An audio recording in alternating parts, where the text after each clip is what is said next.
मेरा तुम सदा आशीष की आशीष हो, तो है यही आशीष मेरा, तुम सदा फूलो फलोगी।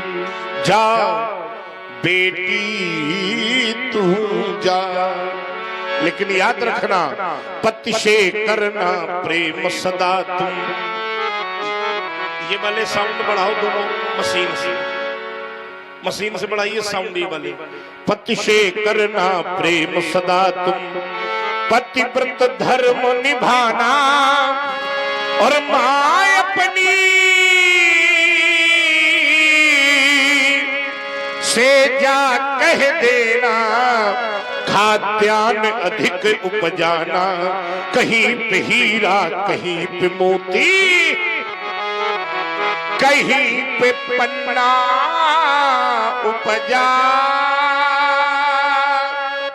जा बेटी तू जा, जा जा तू। ये बिटिया बगल में खड़े खड़े मुस्कुरा रही है, ये कौन है? ये भी बिटिया है तुम्हारी, विमात्र बंध की बेटी है। अच्छा, विमात्र बंध, महिमंगल की बेटी है। अच्छा अच्छा। माता का नाम विदग्धा है, विदग्धा, और इसका नाम चारुशीला है। गजब हो गया। तो कई बिटिया है तुम्हारे घर में?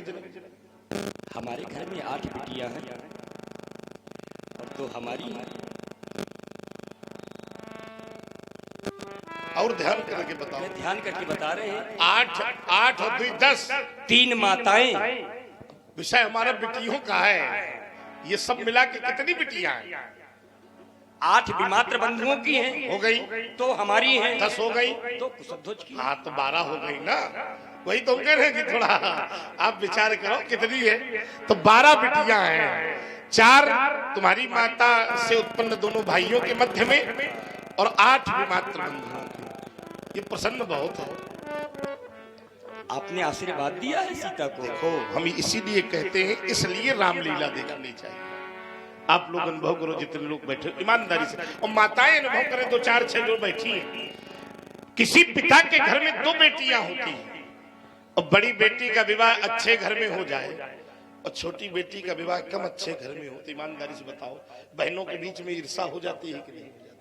रामचरितमानस भी प्रमाण देती है, सादर भली मिली एक माता, और भगनी मिली बहुत मुस्काता। लेकिन धन्य है ये दृश्य जनक तेरे नगर का।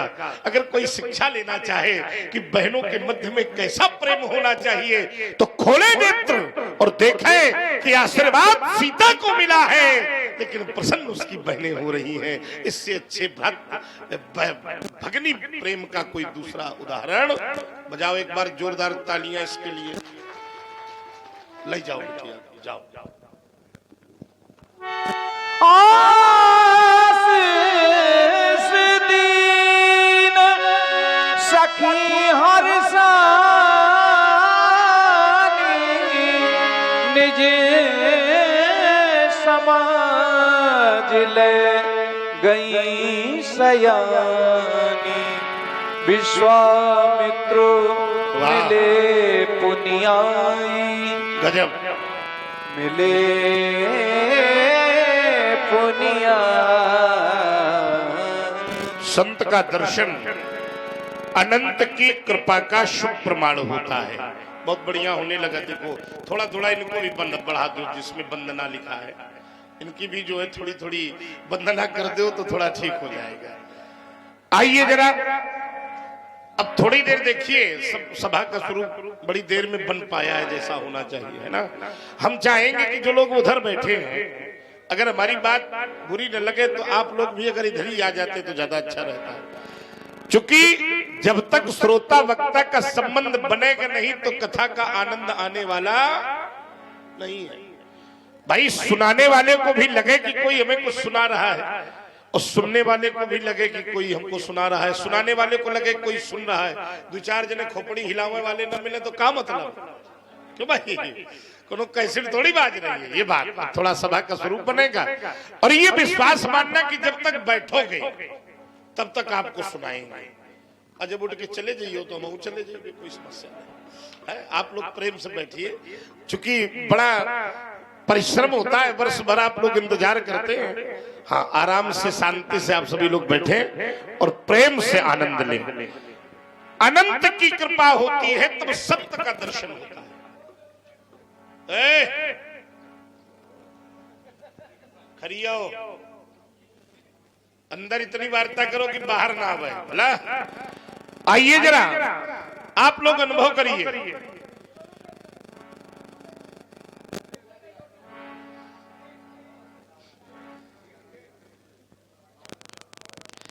आइए देखो कितनी कितनी विडंबना, इतने लोग कितनी शांति से बैठे और इसके बाद कहने के बाद न माने तो समझ लेना चाहिए कि महापुरुष होगा कोई। आइए जरा विचार करिए, जीवन में सुंदरता कैसे आई। जैसे प्रकृति में कई ऋतुएं हैं, अनुभव करिए, लेकिन जब प्रकृति में बसंत का प्रवेश होता है तो प्रकृति को सुंदर बनाता है। क्यों भाई? प्रकृति में जब बसंत का प्रवेश होता है तो प्रकृति सुंदर बनती है, और जीवन में जब संत का प्रवेश होता है तो निश्चित मानना कि जीवन भी सुंदर बनता है। और आज मेरे जीवन पर ऐसा संत, जो पहली बार नहीं, मेरे बाल्यकाल से मेरे जीवन की कृति को सुधारने वाला संत मेरे सामने खड़ा है। कहिए कहिए महामुने, सभी प्रकार की कुशलता, सभी प्रकार की कुशलता है। प्यारे राम एवं लक्ष्मण, ये भार्गव श्री परशुराम जी हैं, इन्हें प्रणाम करो और आशीर्वाद प्राप्त करो। पद सरोज मेले दो भाई,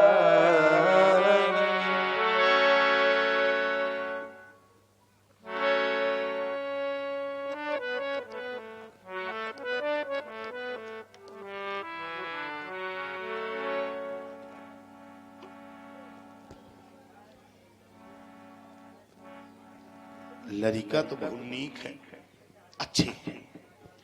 इनके वस्त्र अलंकरण, मस्तक पर लगा मुकुट, मुकुट पर लगी क्रीट, क्रीट पर लगी मणि बार बार बता रही है किसी राजघराने की है।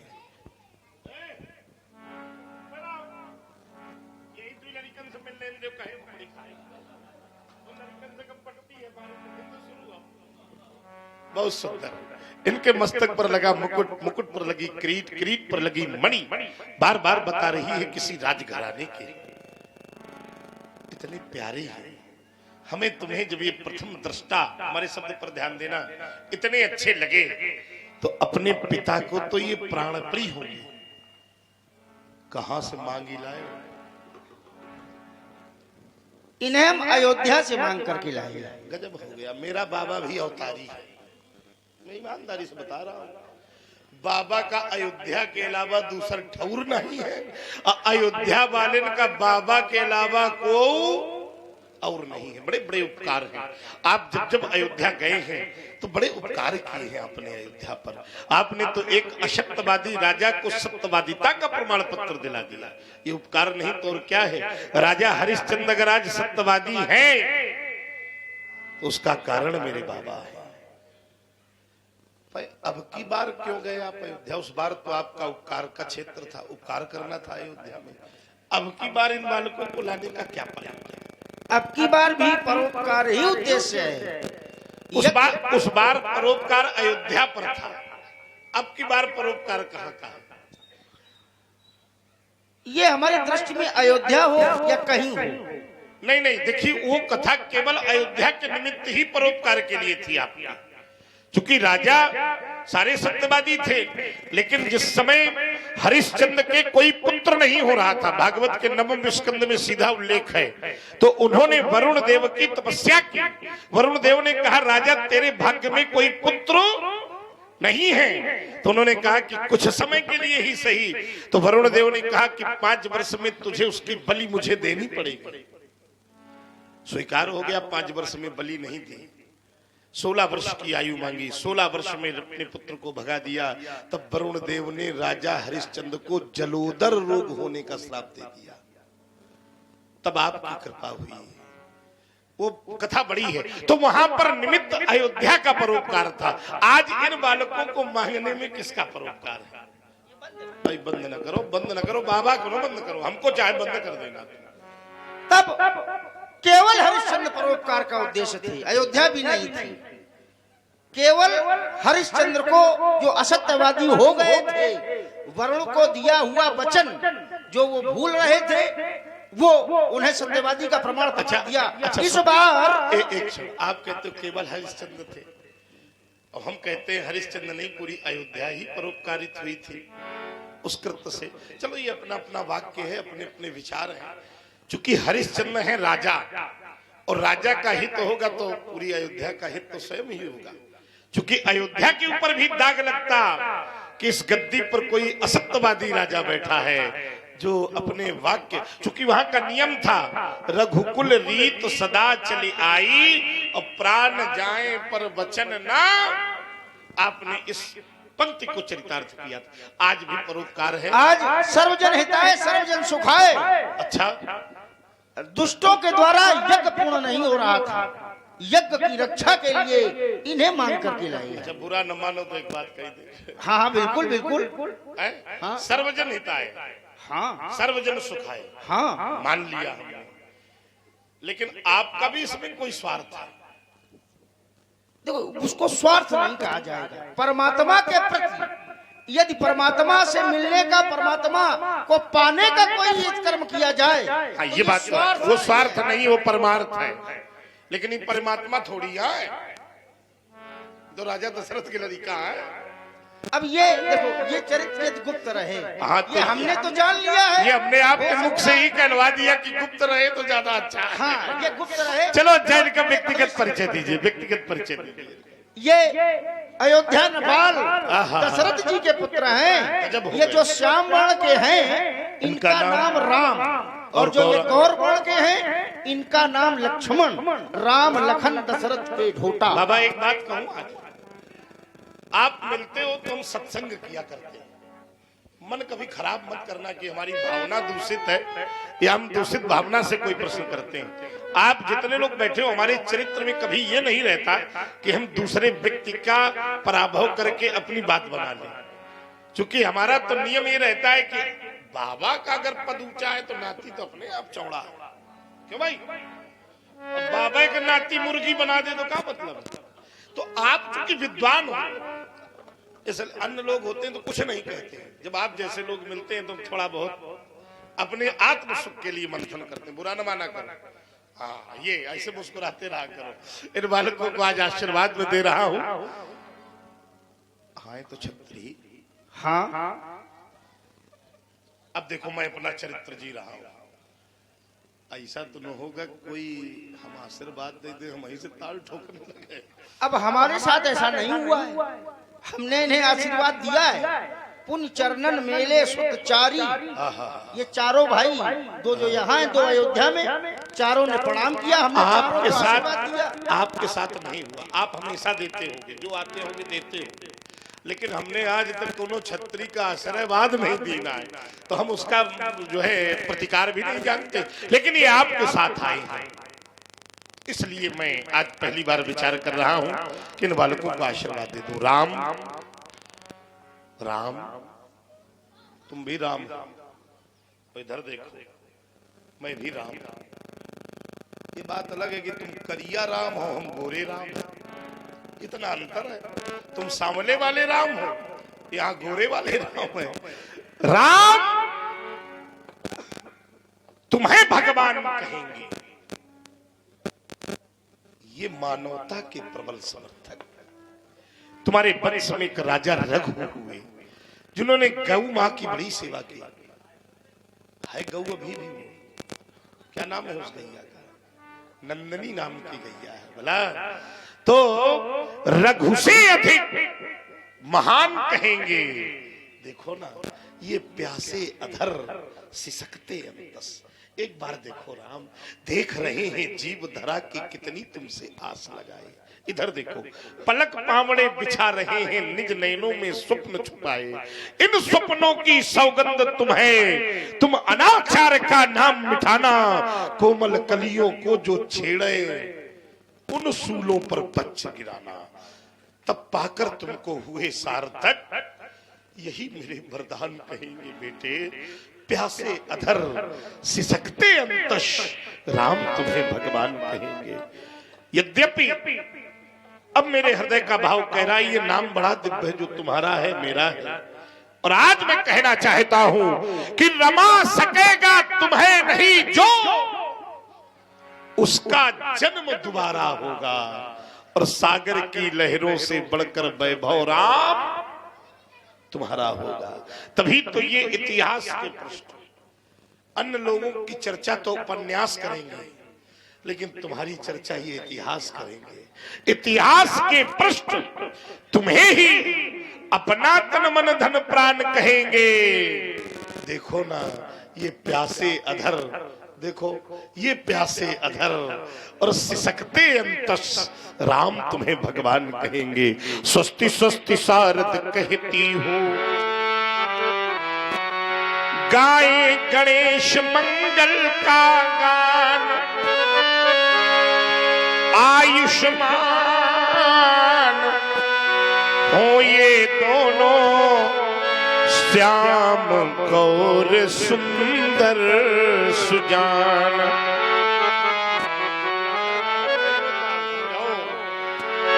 हमारा आशीर्वाद है।